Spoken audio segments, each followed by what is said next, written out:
Olá, eu me chamo Edivan Grolli, estou apresentando para o 31º SIC da UDESC. A área é Ciência do Solo, a sub-área é Ecotoxicologia Terrestre. Estou apresentando dentro do projeto de avaliação ecotoxicológica da fauna e flora edáfica do uso de antihelmínticos utilizados em cães, sob orientação do professor Dilmar Bareta. Então, eu estou apresentando sobre a avaliação ecotoxicológica de antihelmínticos utilizados em cães sobre a reprodução de Prionyx scavatus. Então, a gente percebe que no dia a dia está muito mais comum o uso de antihelmínticos para controle de vermes em animais domésticos. Esses, que é o que a gente mais usa, é para cães. Então, esses antihelmínticos são fármacos que são utilizados via oral. Esses que eliminam o resíduo através das fezes e urina desses animais, que são depositados geralmente em terrenos baldios. Com isso, se gerou uma preocupação se tinha influência sobre a reprodução de minhocas, por exemplo. Então, esse é o objetivo do trabalho: avaliar os efeitos ecotoxicológicos causados pela presença de doses crescentes de medicamentos veterinários que agem como antihelmínticos em cães sobre minhocas, por meio de ensaios ecotoxicológicos padronizados pela ISO. Então, foram realizados no laboratório de solos da UDESC, conduzidos sob delineamento inteiramente casualizado, com 5 repetições, onde foi utilizado o Canex e foi utilizado o palmoato de pirantel e o praziquantel.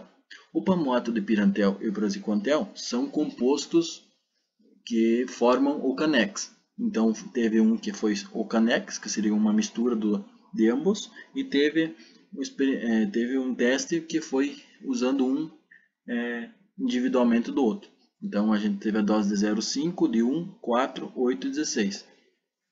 Essas doses foram baseadas na recomendação de um comprimido de Canex para um cão de 10 kg. Então, a teste de reprodução de minhocas da espécie Prionyx scavatus seguiu os protocolos da ISO 11.268-2 de 1998. Então, todas as minhocas eram cliteladas, que é o que está marcado em vermelho.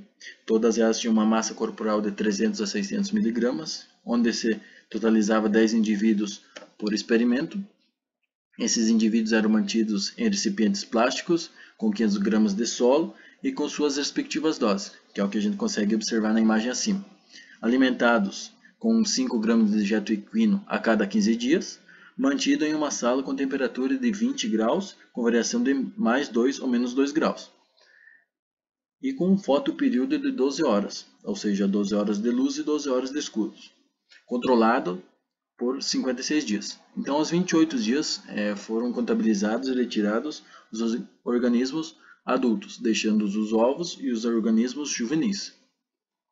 Para a contagem desses organismos juvenis, foram dispostos esses recipientes em banho-maria, numa temperatura de 60 graus, durante 60 minutos. Então, aqui na imagem a gente consegue perceber o que seria o banho-maria. Foram feitas análises estatísticas, estas que são teste de normalidade, homogeneidade, análise de variância e teste de média de Dante. Os ensaios de reprodução atenderam os critérios pré-estabelecidos das diretrizes da ISO, que seriam sobrevivência de adulto maior ou igual a 90%, número de juvenis maior ou igual a 30% e um coeficiente de variação menor ou igual a 30%. Então, aqui temos 3 figuras geradas através desse experimento. A primeira seria a mistura de palmoato de pirantel e praziquantel. A segunda é só o palmoato de pirantel e a terceira o praziquantel. Então, foi analisado os dois juntos e foi analisado cada um em separado. Temos os 3 tratamentos. Então, a gente consegue observar aqui que o controle ele ficou superior à contagem de indivíduos sobre qualquer outra repetição, por exemplo. Então, a D05, 1, 4, 8 e 16, por exemplo, em todos os 3 experimentos ficaram abaixo do valor controle.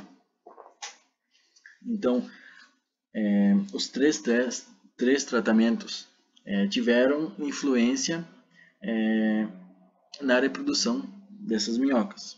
Em comparação com o controle, claro, o controle teve uma contagem maior de indivíduos. Então a gente consegue ver que quanto maior a dose, menos o número de juvenis que a gente vai estar percebendo. Então uma conclusão, que seria se a gente utilizar os dois ingredientes em conjunto, a gente vai ter uma redução maior no número de juvenis. A utilização de qualquer dose testada teve influência sobre a reprodução das minhocas.